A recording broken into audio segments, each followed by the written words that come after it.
नमस्कार प्रेक्षक, C news Pune वृत्तदर्शनमध्ये आपले स्वागत। देशातील सर्वात जुनं अभियांत्रिकी महाविद्यालय म्हणजे कॉलेज ऑफ इंजिनिअरिंग पुणे या संस्थेच्या नियामक मंडळावरती विनायक पै जे टाटा प्रोजेक्ट्समध्ये आता कार्यकारी संचालक म्हणून काम करतात त्यांची नियुक्ती करण्यात आली आहे।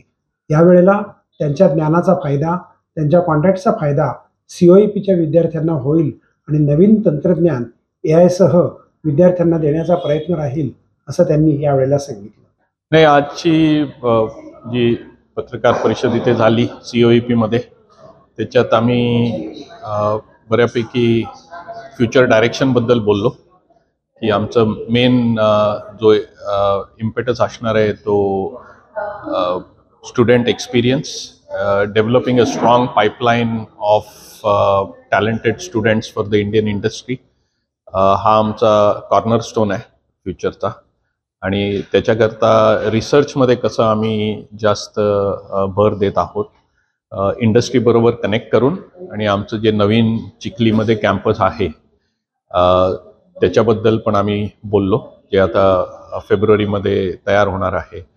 तर त्याच्या by keeping that at the centre, त्याच्या भोवती फुल रिसर्च एस्टॅब्लिशमेंट आणि रिसर्च फोकस COEP मध्ये, which will also promote higher technical education capabilities in COEP.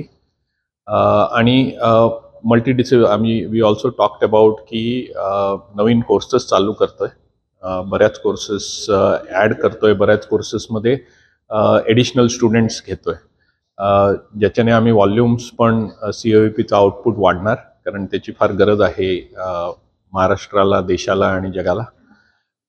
आणि या सगळ्या आमच्या फ्युचर प्लॅन्स जे आहेत याच्यात आम्ही also to create more PhD students याच्याबद्दल पण बोललो, आणि ऑल्सो मल्टीडिसिप्लिनरी मायनर्सचं जे आम्ही ॲडिशन केले, ज्याच्याने एक होलिस्टिक एज्युकेशन आम्हाला स्टुडंट्सना देता येईल, याच्याबद्दल आम्ही आज चांगली चर्चा केली।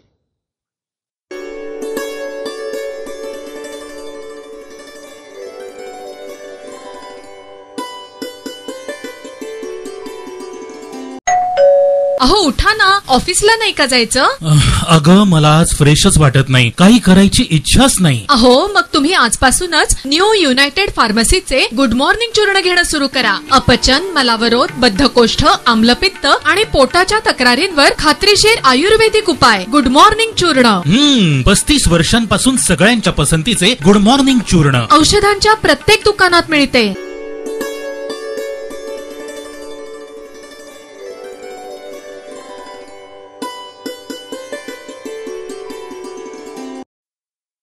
सैन्याच्या ताकदीचं, सैन्याच्या कृतीचं, सैन्याच्या एकंदरीत विस्ताराचं बहुआयामी व्यक्तिमत्व चित्ररूपानं दाखवण्याकरता पुण्यामध्ये एक प्रदर्शनाचं आयोजन करण्यात आलेलं आहे। त्याचं उद्घाटन राज्याचे मुख्यमंत्री देवेंद्र फडणवीस यांच्या हस्ते करण्यात आलं।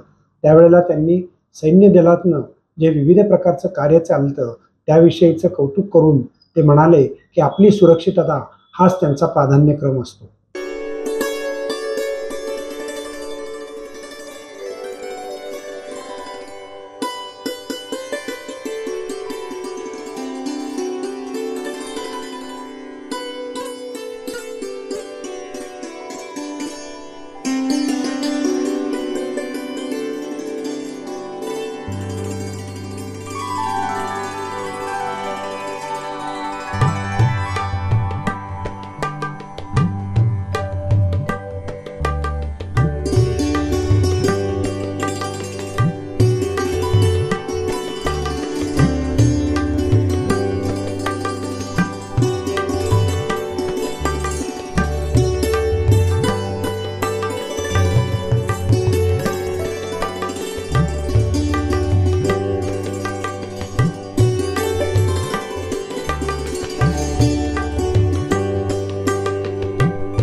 पुणे महानगरपालिका 2-2.5 वर्ष झाले नगरसेवकांविना तशीच चालते.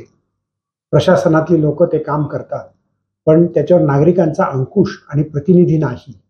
त्याकरता आता लवकरच या निवडणुका होतील म्हणून सर्व पक्षांची लगबग चालू आहे. त्यातच पुण्याचे चंद्रकांतदादा पाटील आणि मुरलीधर मोहोळ, एक केंद्रीय मंत्री आणि एक राज्यातले मंत्री, त्यांनी पुणे महापालिकेत नुकतीच एक बैठक घेतली आणि पुण्याचे कारभारी आम्ही आहोत, त्यामुळे आता पुण्याचा कारभार आम्ही नक्की चांगला करून दाखवू, याकरता त्यांनी प्रशासनाबरोबर बैठका घेऊन पुण्यातल्या कामांची माहिती घेतली. कारण गेले 2 वर्ष जवळपास प्रशासकाच्या माध्यमातून महापालिकेचा कारभार सुरू आहे आणि त्यामुळे पुणेकर, नागरिक आणि प्रशासन याच्यामधला तो एक दुवा असतो जो नगरसेवक म्हणून काम करणारा लोकप्रतिनिधी असतो. तो नसल्याने साधारणपणे या अशा बैठकांची सातत्याने नेहमी गरज आहे आणि म्हणून ही नेहमीच अशा पद्धतीच्या आढावा बैठक आम्ही वारंवार करतो आणि त्याच्यामध्ये मग एकूण पुण्यातल्या सगळ्या प्रकल्पांचा आढावा, 24/7 पाणी पुरवठा योजना जी आहे त्याच्यामध्ये मग आज नेमकी काय स्थिती आहे किंवा काय प्रगती आहे. नद्यांचे दोन्ही प्रकल्प सुरू आहेत, त्याच्यामध्ये मुळामुठा नदी संवर्धन योजना सुरू आहे, नदीकाठ सुधारण्याचा प्रकल्प सुरू आहे. शहरात अनेक ठिकाणी नद्यांवरचे किंवा शहरातल्या वेगवेगळ्या भागातल्या पुलांचे काही प्रकल्प सुरू आहेत. प्रधानमंत्री आवास योजना शहरामध्ये आज सुरू आहे. यासोबतच शहरातले नागरी प्रश्न जे आहेत त्यावरही बराच वेळ या ठिकाणी आज आमची चर्चा प्रशासनाच्या सोबत झाली. काही त्यांचंही म्हणणं होतं, काही त्यांच्याकडनंही सादरीकरण अनेक विषयांचं झालं. अत्यंत महत्वाची अशी महत्वाकांक्षी योजना 24/7 पाणी पुरवठा योजनेच्या संदर्भात आपल्याला सगळ्यांनाही माहिती येते की जवळपास 86 टाक्यांचं काम पूर्ण होणं अपेक्षित होतं. आज त्यातल्या जवळपास 66 टाक्या पूर्ण झाल्यात, 22 टाक्यांचं काम सुरू आहे आणि जून 25 पर्यंत या टाक्यांची कामं पूर्ण होतील अशा पद्धतीचं निवेदन प्रशासनानं केलं. 2 टाक्या ह्या जागा बदल असल्यामुळे थोडासा त्याच्यात दिरंगाई होतीये. एका टाकीच्या ठिकाणी केस चालू आहे, न्यायालयीन थोडी बाब असल्यामुळे ती टाकी अजून काम सुरू झालेलं नाही. या ठिकाणी 102 किलोमीटरची जलवाहिनी टाकणं, मोठ्या व्यासाची टाकणं अपेक्षित होतं. त्याच्यामध्ये 92 किलोमीटरच्या वाहिनीचं काम आता पूर्ण झालं. वितरण नलिका जवळपास या ठिकाणी 1224 किलोमीटर टाकायच्या होत्या. आज रोजी 967 किलोमीटरच्या वितरण वाहिन्या ह्या कंप्लीट झालेल्या आहेत. 5 पंपिंग स्टेशनपैकी 3 पंपिंग स्टेशन पूर्ण झाली. 2,32,000 जे मीटर आपल्याला वॉटर मीटर बसवायचे होते त्यामध्ये आज 1,68,000 वॉटर मीटर बसून तयार झाले. शिवाय ही योजना आता समाविष्ट गावांमध्ये सुद्धा पुढच्या काळामध्ये सुरू होतीये. त्यामुळे पुण्याला होणारा पाणी पुरवठा सातत्यानं भविष्याचा विचार करता आपण सगळ्यांनी मिळून पुण्याला मिळणारा वाढीव कोट्याची मागणी सातत्याने केली आहे. ती सुद्धा आदरणीय दादा या ठिकाणी आहे, ते सांगतील. राज्य सरकारच्या माध्यमातून तो एक प्रयत्न पुढच्या काळात निश्चितपणे हा राहणार आहे.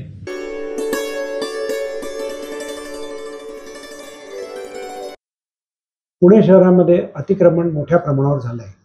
आज ओंकारेश्वराच्या येथे त्यांनी काही ठिकाणी हातोडा चालवला आणि जी बेकायदेशीर बांधकामं होती ती जमीन दुरुस्त करायचा प्रयत्न केला. हा स्तुत्य उपक्रम जरी असला तरी पुण्यातल्या प्रत्येक रस्त्यावरती आता अतिक्रमण झालंय.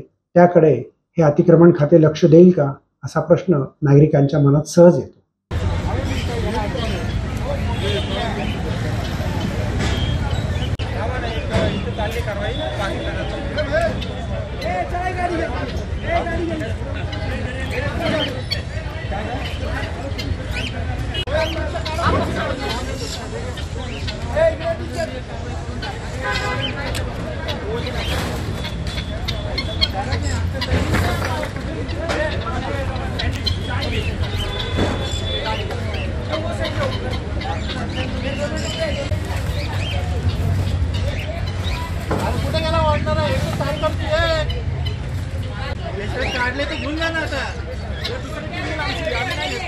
काढायचंच कशाला ना मग मी व्यवस्थित काढला असतं काय काढायचं ते तोडफोड ही कारवाई नसते तुम्ही नाही सांगितलं आम्ही काय काढायचं अहो उचलून घेऊन लावा म्हणतोय मग काढले तर तोडून तुम्ही लावताना विषय होता का आमचा अहो तुम्ही तोडून काढले ना मी व्यवस्थित काढतो